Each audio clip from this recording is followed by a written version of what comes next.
Zamislite se Isusa u nebu prije nego se inkarnirao, prije nego je došao na ovu zemlju. Tamo u slavi Oca, nebo oko njega, anđeli sa krilama mašu i viču: svijet, svijet, svijet si Bog na visinama. U kojoj slavi je bio Isus? Nevjerovatno u kojoj slavi je on bio. I vidio nas, ljude, mene, tebe, sve nas, kako griješimo. Kako radimo ono što ne bi smjeli. Kako radimo nepravdu jedni drugima. Znam, tu u Hrvatskoj se to ne dešava. To je drugdje po svijetu. Da, u Sloveniji. U Sloveniji se slažem.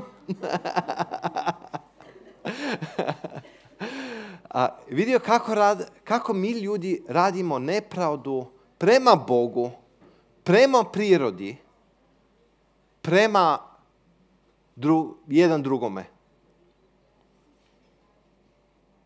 Kad je to gledao i vidio kako se naš odnos sa Bogom jednostavno toliko oddalio, rekao: ja ne mogu više izdržati. Ja ove ljude želim kod sebe. To je ljubav. Isus nije trebao doći. Isus je rekao: ja svoj život sam dajem, nitko mi ga ne uzima. On nije trebao doći. I šta bi mu mogli ako ne bi došao? Mi kao zemlja u Europskoj uniji, kao i vi, mogli bi pisati tužbu na sud u Strasburg, jel tako? Ako Krist ne bi došao. Šta bi mogli? Ništa. Da, sjediti plakat. Ali njegova ljubav, njegovo srce nije izdržalo da ne bi došao. I došao na ovu zemlju i osjetio naš život.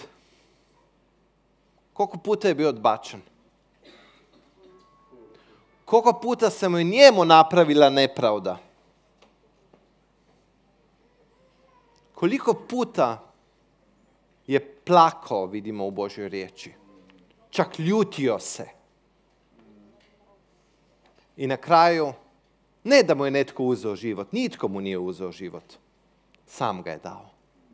Jel tako? Tako kaže Božja riječ. Sam ga je dao. I dao svoj život radi toga jer ja radim nepravdu. Jer ti radiš nepravdu. Jer mi radimo nepravdu. I nas oslobodio nepravde. I od tada, kad smo prihvatili Krista, mi smo prestali raditi nepravdu, je li tako? Mi smo sasvim savršeni od tada dalje. Živimo savršeni život. I sada pričam za one koji ga ne, znam da to niste vi. Za oni koji ga ne. A njima i dalje Bog oprašta. Je li tako? I nama Bog još dalje oprašta. I sada ovaj mjesec govorite o oprostu. Je li tako? A Bog nama svima oprašta. Nama koji smo nepravdu radili, onima koji su nepravdu od nas primili, onima koji su nepravdu nama napravili i nama koji smo nepravdu od njih primili. Jer bi mogao tko reći ovdje sada da nije nikome nikada napravio ništa nepravedno? Ima li tko ovdje? Ima li nećete se hvaliti? Reda koji će nas pratiti kroz ovu propovijed vidjet će Filemon 1.18 i kaže: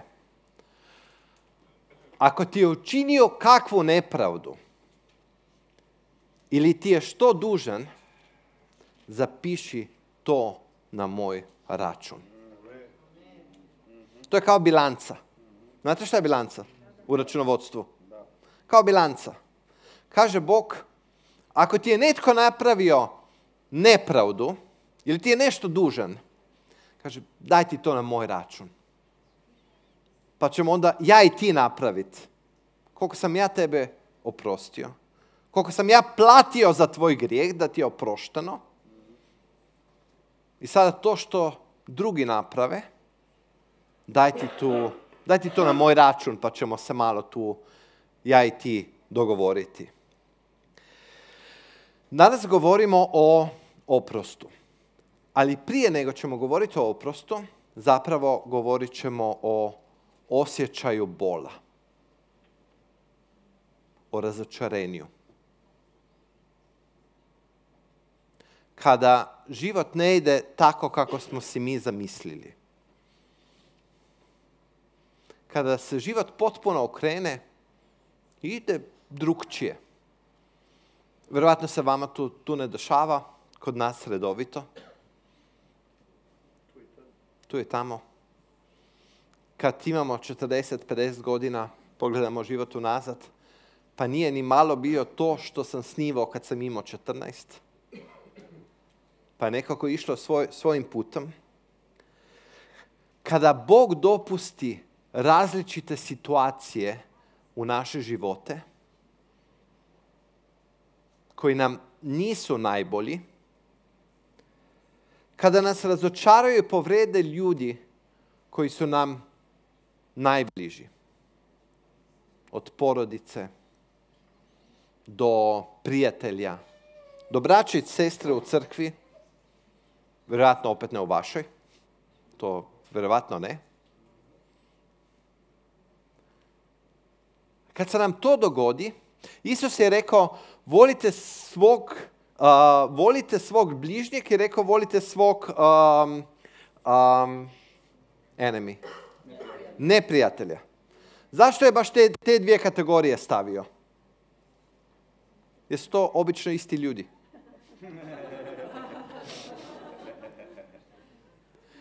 Jer onaj koji je tamo u Koreji, meni nije ni bližnji, a ne neprijatelj. Jel' tako? Čujemo kako tamo negdje se nešto dešava po vijestima, ali pa dešava se, šta ćemo? Ako je tu netko koji je blizu, nam je u jednom trenutku bližnji, a u jednom trenutku neprijatelj. Isus je rekao, volite ove ljude, jer su dosta puta u ista kategorija. Se zamislite kada imate onaj osjećaj razočarenja nad životom, nad ljudima od kojeg ste više očekivali, a ponekad i nad samim sobom. Jer se vam to desi. I onda kad ta bol pređe tu, pa pređe u želudac, pa onda kad bi trebao ići spavat, onda vrti, razmišljamo o tome.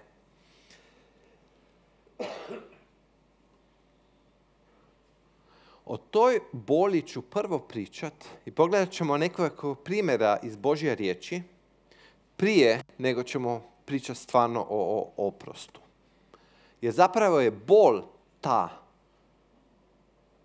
koja u nas uzrukuje da imamo tu zamjerku onda. Pogledat ćemo nekoliko žena iz Božje riječi. Kad čitamo Božju riječ, dosta puta čitamo žena od ovog, žena od onog, žena od trećeg. Puno puta nema ni imena. Ali da se malo sredotočimo u njih, vidjeli bi koje bogatstvo su te žene nosile u sebi. Pa ćemo prvo pogledati Saraju, Abrahamovu ženu. Bog kaže Abrahamu, zapusti svoj dom i odi. I on dođe do nje i kaže, Bog mi je rekao, neka sve to ostavimo ovdje, dakle tvoju obitelj, moju obitelj, sve prijatelje i idemo. A gdje idemo? Idemo. Za trenutak idimo u njezinu kožu, ne njegovu, u njezinu. Što je to uzrokovalo u njoj? Kako se ona tu osjećala? Ja sada, muž je rekao da nas Bog zove i moram sve ostaviti. Roditelje, dobro, čuli su se vjerovatno WhatsAppom ili nešto, je li tako? Nisu ni to, vjerovatno ih je zadnji put vidjela i nikad više, ni čula. Koju cijenu je ona morala platiti za to? Ali mu je vjerovala. Vjerovala, otišla sa njim i kako ide s njim, dođu u Egipat i tamo u Egiptu on joj kaže: znaš šta, žena moja, ti si lijepa, a ja se bojim za sebe. Sada bi ja tebe nešto zamolio. Da li se ti možeš svoje tijelo dat drugima, radi toga jer se ja bojim? Žena, idite malo u njezinu kožu. Kako se je tu osjećala? Izdano? Je li tako? Njeno žensko dostojanstvo bilo je potpuno uništeno od čovjeka koji mu je vjerovala. Od čovjeka radi kojeg je ona zapravo zapustila svoj dom, svoje roditelje, svoje sestre, svoje braću, ne znam koga sve je imala. Sve je to ostavila radi njega jer mu vjerovala da mu Bog to rekao. I sada to doživi od njega. Zamislite kako joj je. Užasno. Zaplakat. Zaderat se. Za noći nespavanja. Jel' tako? I onda dođu van iz Egipta. Zamislite si sada u ovom trenutku kad izađu iz Egipta, da bi im Bog dao dijete i da bi onda Bog rekao Abrahamu: sada mi ga žrtvuj. I da bi Abraham rekao Sari: sada ću ja žrtvovati sina. Šta bi ona napravila? Vjerovatno bi žrtvovala njega. To je život. Ne vjerovatno, nego bi. Ne znate, vi ste rekli. Idemo malo u njezinu kožu. Kako se ona tu osjećala? A uz to, Bog joj još uvijek ne da djeteta. Uz to što je doživjela, ni Bog i ne da djeteta. Kako je njoj tu bilo? Kao da joj čak ni Bog više ne vidi. Vjerovala svom mužu, koju je tako izdao, moli za dijete, a nema ni toga. Kako se morala osjećati? Šta je bilo u njezinom želucu tada? Tog djeteta nema i nema i nema. I već dođe do toga da se ona pomiri s tim da tog djeteta neće biti. Pa onda dođe ona na briljantnu ideju i kaže: sad bi ja, možda najbolje da bi imali, kako to me kažete, nadomjestno materinstvo. Nasljednika, ali... kako? Surogat majka. Je li to izraz? Da. Ali tada nije bilo tehnologije, pa ćemo to napraviti na prirodni put. Nekako ćemo riješiti situaciju. Znamo da je bilo još gore onda. I sada si zamislite nju u toj situaciji. Je li bilo lako? Jer to je bilo to što je ona snivala kad prije nego se udala za Abrahama. Ni slučajno. Ni u vjerovatno najgori noćnoj mori. Ali sada pogledamo kako je bilo kad na kraj krajeva ona se pomiri s tim, kad dobio dijete, da Abraham želi žrtvovati to dijete. I ona ne kaže ništa. Ona šuti. Pomirjeno. mir u njezinoj duši. Ništa ne kaže. Ništa Biblija ne kaže uopće. To je mir.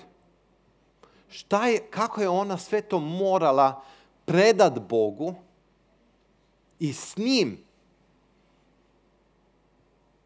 to nekako proći u njegovom miru, oprostiti Abrahamu, oprostiti životu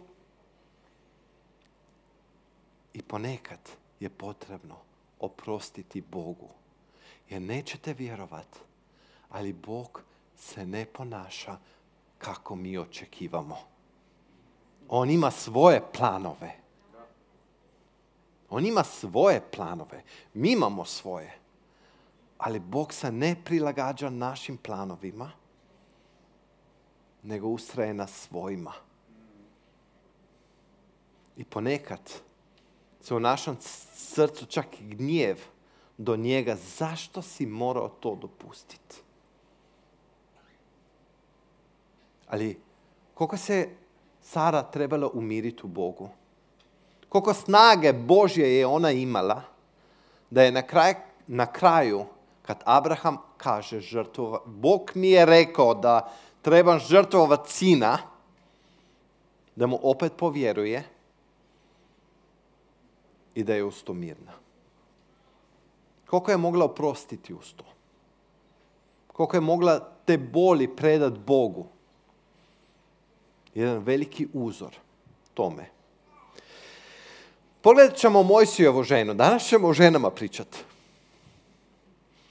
Mojsijeva žena vidi tamo Mojsije kad je došao iz Egipta, sretna, super muškarac, vjenčali su se, živjeli kod njegovih roditelja, super im je bio život.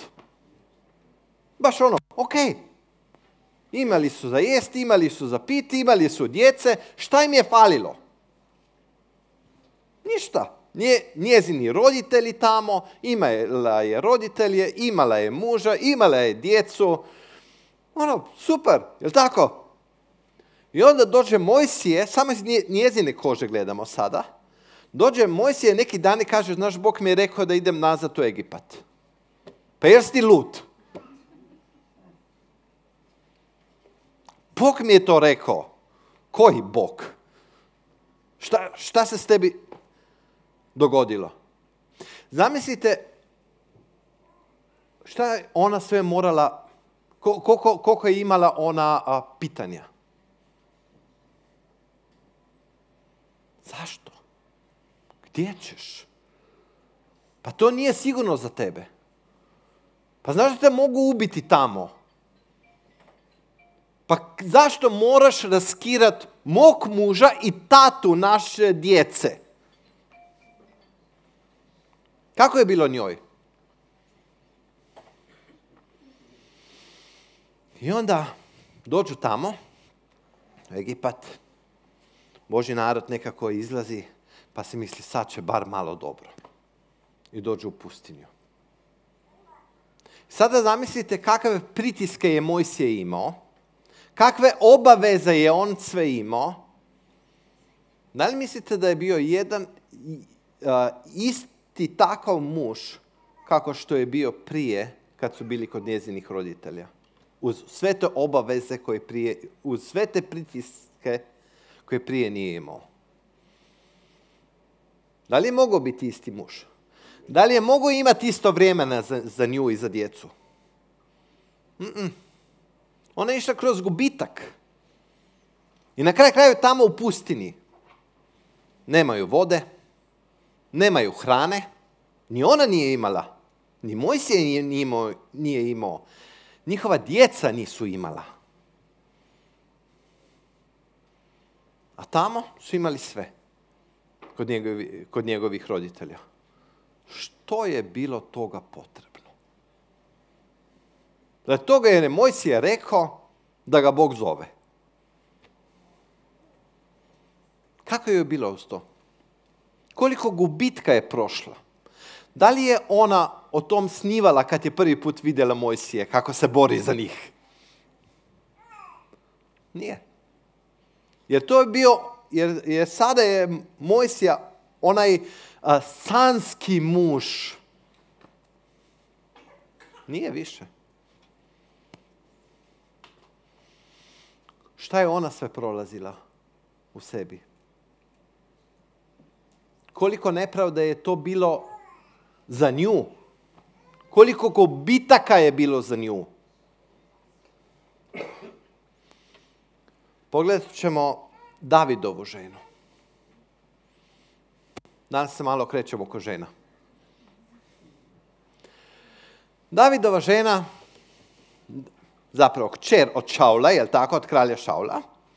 Kralj Šaul kaže, ko će pobijediti Golijata, ja ću mu dati kćer za nagradu.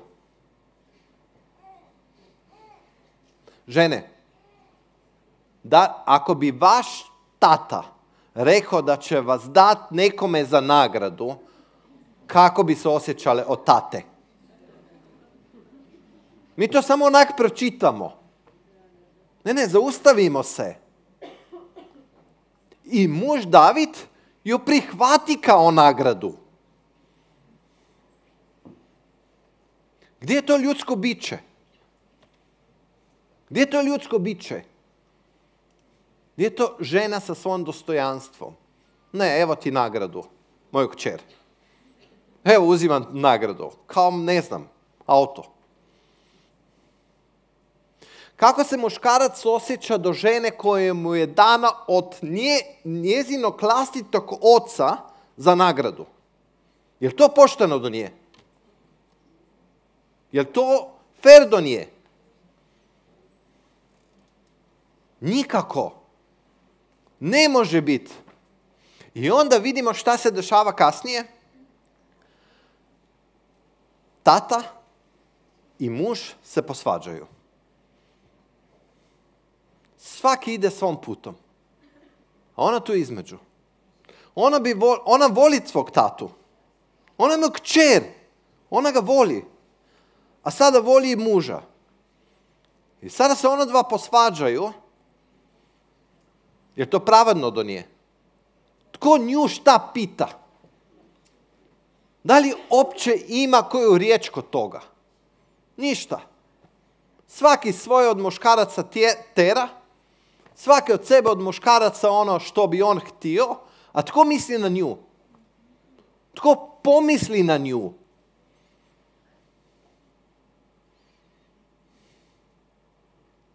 Ponekad se životne priče dogodio. Da li je to pravedno ili od tate ili od muža do nje? Da li je to pravedno do nje?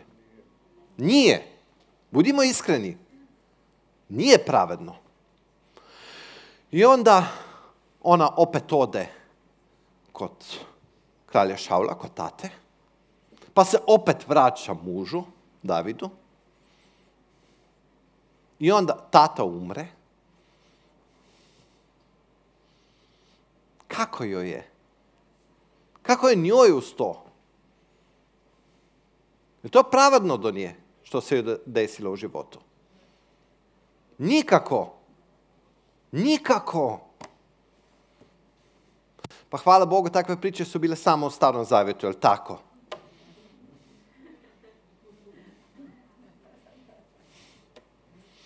Pa takve priče se u Hrvatskoj ne dešavaju, je li tako?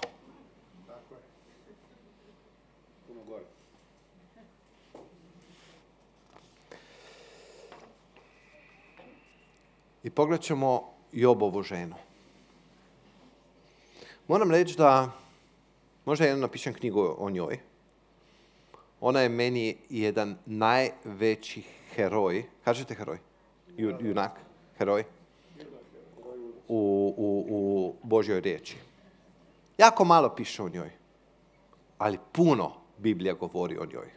Jako malo piše, ali puno govori. To je bila majka koja je izgubila svoju djecu. Mi govorimo, Job je izgubio svoju djecu. A mama? A mama ih nije, ili? Pa tko ih je rodio? Job?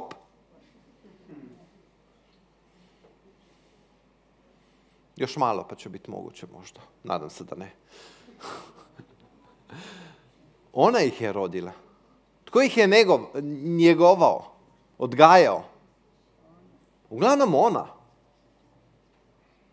Ona kao majka, njoj su umrla djeca. Ona kao žena koja je imala svoju sigurnost i u materijalnom imetku, imovini, hvala, sada toga nema. Imala je muža koji je volio, ne znam da li je imao puno vremena za nju i za djecu, ob svema tome što je on imao, ali volio ju je, vjerujem. Sposoban, jako, vjerovatno ga poštivala jako, a sada on tako bolestan da ne može ništa. Pa šta je ona doživljavala tu? Ako je netko jako bolestan i jako trpi i vi to vidite i volite to osobu, moje pitanje je, da li bi više voljeli sami trpjeti ili gledati kako netko koga stvarno volite trpi? Pa nekad bi čak i sami voljeli više prolaziti kroz to, samo da voljena osoba ne bi trebala. Stavimo se u njezinu kožu. Kako je njoj bilo? I onda dođu njegovi prijatelji. Baš još toga joj treba. I onda bar bili su 7 dana u tišini. Bar to su dobro napravili. Ona je znala kakav je Job bio, kako život je Job živio. Ona je znala. I onda oni njemu kažu, Job, ti si kriv za tu situaciju. Job, ti si kriv. Pa kako je njoj bilo to slušat? Kako je njoj bilo to slušat? Je li to pravedno do nje? A tko ova dva prijatelja hrani sve to vrijeme? Job? Tko ih hrani? Ona. Uz to da sve to proživljava, da ide kroz grieving, žaljenje, hvala, da ide kroz žaljenje za svojom djecom, svojom vlastitom djecom koju je rodila, izgubila svu imovinu, muža koji je jako bolestan i sada još njima služi. Da, puklo joj je. I meni bi. I meni bi. I rekla to jedno rečenicu koja je tako slavna. Da, nije lijepa. Stvarno nije lijepa. Ali znate što je zanimljivo? Da nitko u Bibliji ne vidimo da Bog osudi to što je ona rekla. Nema. Bog osudi to što su njegovi prijatelji govorili, a ne to što je ona rekla. Samo, znate zašto? Jer Bog zna da ponekad ne možemo više. I nije mogla. Pukla je. I ona jedina rečenica, mi sve možemo sada bacati na nju radi te jedne rečenice koje je rekla. I onda se sve to okrene, jo pozdravi, i onda dođu njegova braća i sestre. Jel' tako? Tko ih je sada nahranio? Ona. A gdje su bili u međuvremenu? Gdje su bili? Svaki svoj život, znaš, ja nemam vremena, došao bi, ali ne mogu. Ne znam šta sve su si mislili. Ali Biblija ne kaže da su bili tamo. Biblija ne kaže da su bili tamo. Da li bi bilo pravedno da bi ona rekla neću ih poslužiti? Ni njih nije bilo. Kad sam ja trebala, šta ću sad?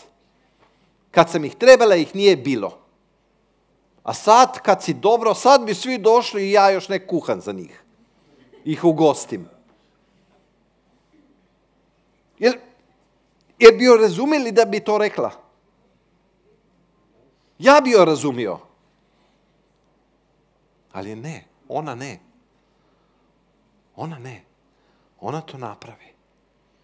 I znate zašto? Jer je imala snagu u Bogu da se pomiri unutra. Da svima sve oprosti. Životu, ovim prijateljima, onim koji su ih ostavili i još za njih još napravi sve to. A znate gdje im je najveći uzor? Sve to išla kroz takve gubitke. Kroz takve gubitke, nevjerovatne. Ali sve to je mogla ostaviti za sebe. Pomirite se s tim i opet ima djecu. I opet ima djecu. I opet ih rađat. I opet ih njegovat. I opet sve od početka. Znate, imovina se može mi zamijeniti. Ako razbijem auto i nabavim drugi auto, ok. Ako ti dijete umre, ne možeš ga zamijeniti. Možeš imati drugo dijete, ali ne možeš ga zamijeniti. Jel' tako? Ne možeš ga zamijeniti. Mogu je one, ne znam, šta sve od životinja zamijeniti. Ali ne dijete. Ali ne dijete. Dijete koje je poginulo. Ne može ga zamijeniti sa drugim djetetom.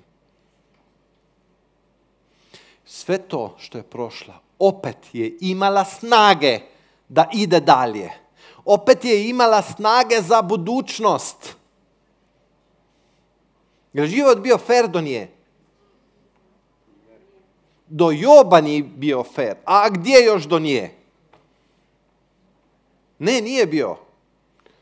Jer su ovi prijatelji koji su bili tamo još optuživali Joba da je on kriv za sve to. Je to bilo fer do nje? Je to bilo fer do nje da su ih, jednostavno nije bilo nikog drugog tamo, da je ostala sama kad je najviše trebala. Meni se čini kako ja nju doživljavam, ako bi joj netko nazvao u tome pa rekao kako si sestro, ona bi znala čak i reći dobro. Jer si mislila pa šta da vam pričam. Ako ne dođete i ne vidite šta da vam pričam. Ne radi toga da je dobro. Sve to prošla i toliko se smirila u Bogu. Toliko životu oprostila. Toliko ljudima oprostila. Da je mogla ići u budućnost. Da je mogla rađati nova djeca. Ih odgajat. I biti s njima. I biti majka. Nevjerovatno. To je za mene čudo. To je za mene veliko čudo koje je Bog napravio u njezinim životu. Veliko čudo. Ali to čudo ne dolazi samo onako jer ga je Bog napravio. To čudo da se mi pomirimo sa životom takvim kakvim je, da se pomirimo s ljudima da nisu uvijek pravedni, je potrebno puno snage Božje. A za to snagu Božju je potrebno raditi, čitati Bibliju, biti u kontaktu s Bogom. Blagoslivljat, kaže, blagoslivljate one koji vam rade nepravdu. Unatoč boli koje imamo. Spomenut ću samo još jedan koji nisu samo ženske. Crkva u Korintu. I znate za tu crkvu? Nisam tamo još propovedao.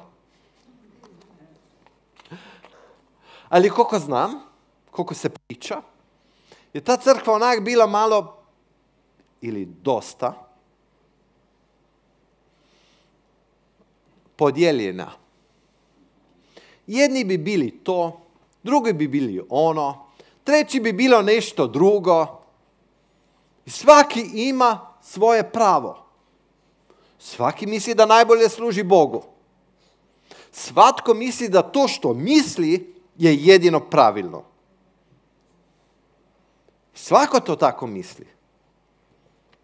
I onda kaže Pavao, pa kaže, znate, ja vas sve razumijem. Vi ste meni svi tako dragi. Im tako kaže. A ne baš. Kaže, pomirite se, jer imamo i jedinog i istog Krista spasitelja. Ne, mi, vi, oni, 5 i 10. Nego svi smo jedno u Kristu. Svi smo jedno u Kristu. Da ova crkva bude jedno, crkva u Korintu, u takvom kaosu kakvom je bila, da bude jedno, samo jedna stvar je potrebna. Ništa drugo neće djelovati. Samo jedno. Da svi pogledaju na Krista. Ne na sebe, ne na svoje različita mišljenja, nego na Krista. Jer Krist je oprostio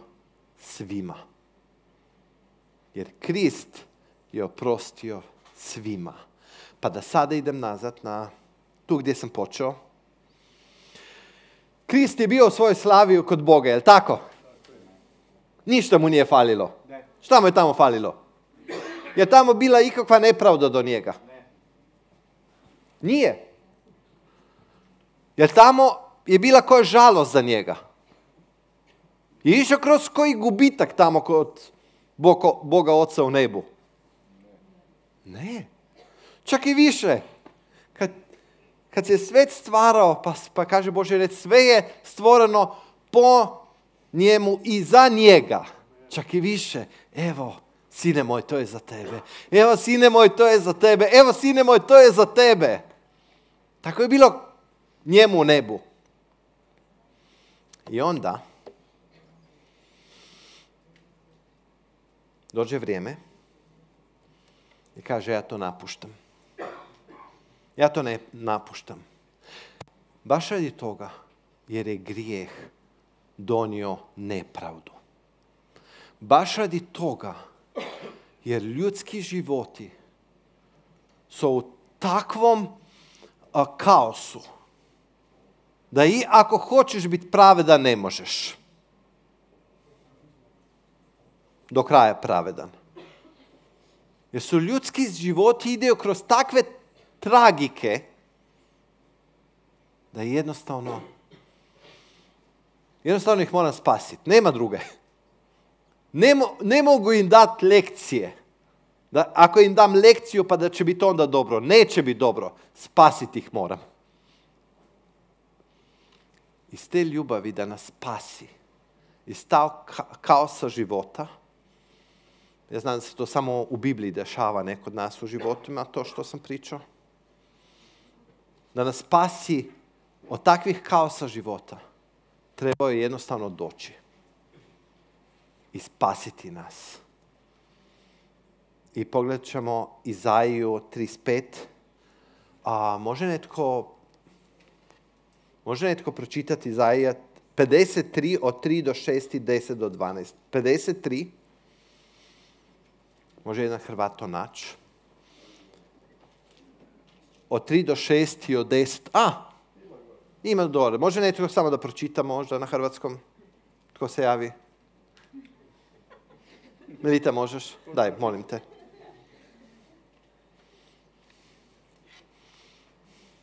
Bio je izrugivan i omalovažavan, podnosio je patnje i boli. Prezreli smo ga i odbacili. A on je zapravo uzeo naše bolesti i podnosio naše boli, dok smo mislili da ga Bog kažnjava i da mu nanosi bol.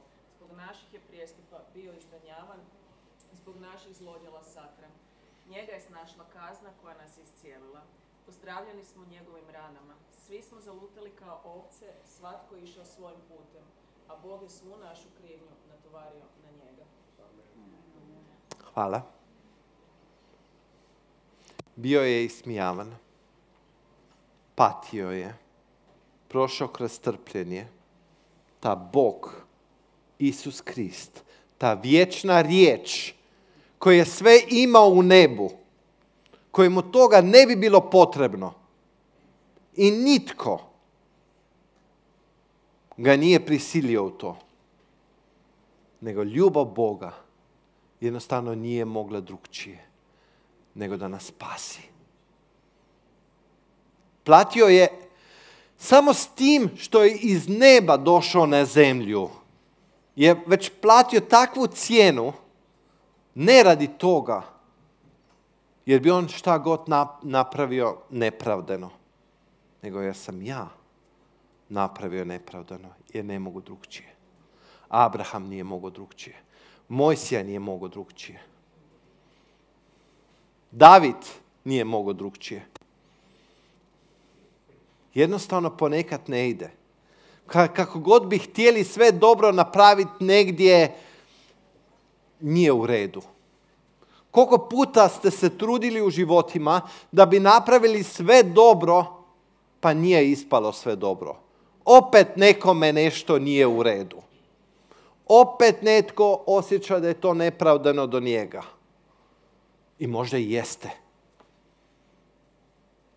Ponekad život jednostavno ne ide. Ali radi toga je došao i platio.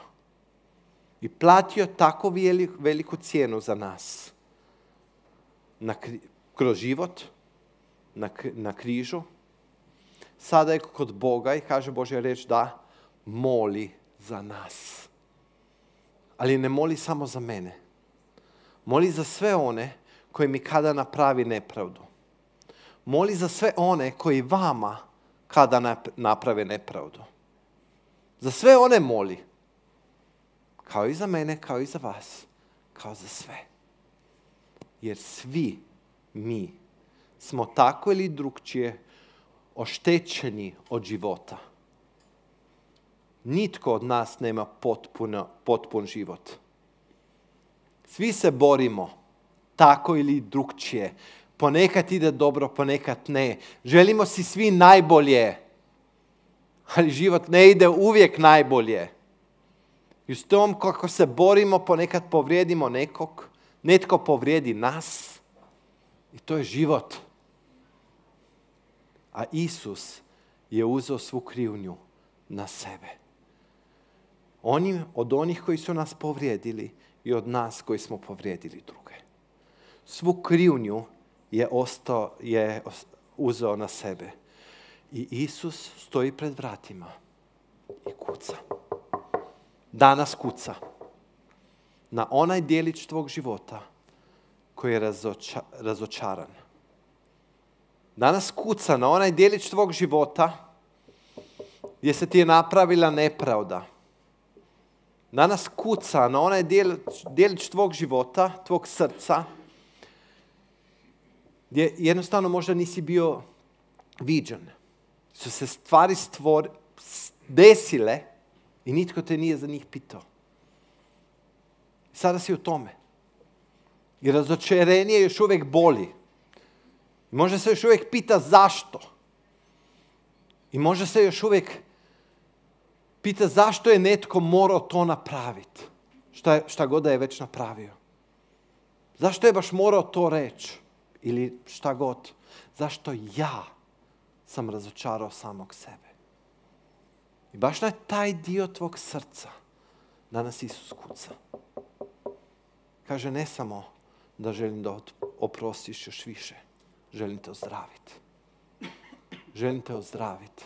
Želim da znaš da u tvom razočarenju ja sam s tobom. Ja sam s tobom i želim ući u taj djelić tvog života. Ne samo radi toga da oprostimo. Treba oprostiti. Prvo radi sebe, svog odnosa sa Bogom. Nije ni pitanje da li si je netko to zaslužio.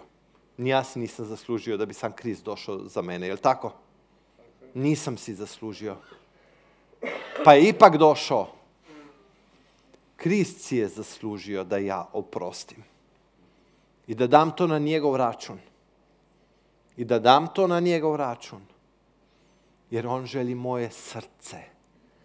I onaj djelić mog srca koji je još uvijek razočaran. disappointed. Još uvijek želi taj dio srca. I kuca, danas kuca pred vrata. Da, život nije fair. Život nije pošten. Ni do jednog od nas. Ni do njih. Nije to pošteno. Ni do Krista.